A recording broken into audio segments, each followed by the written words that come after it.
I want to give you a little background on this book of Proverbs.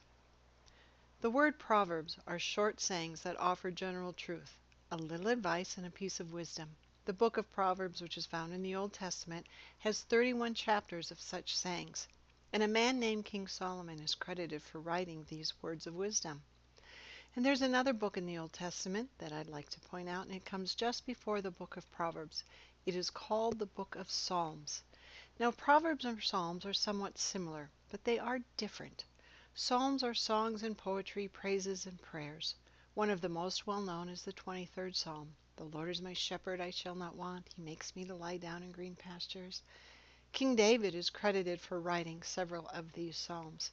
Who is King David? Well, we first learn about David as a shepherd boy. He's also the lad that walked into the middle of the battlefield to face a giant named Goliath. He killed him with his slingshot and a few stones. David becomes king, and he is called a man after God's own heart.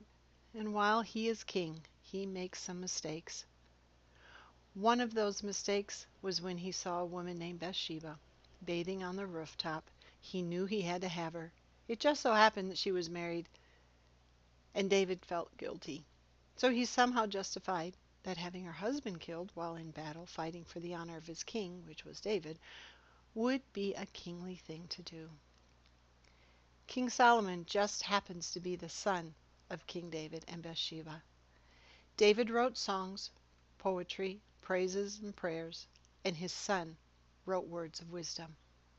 Don't think for a moment that there is anything in your past or present that God can't use.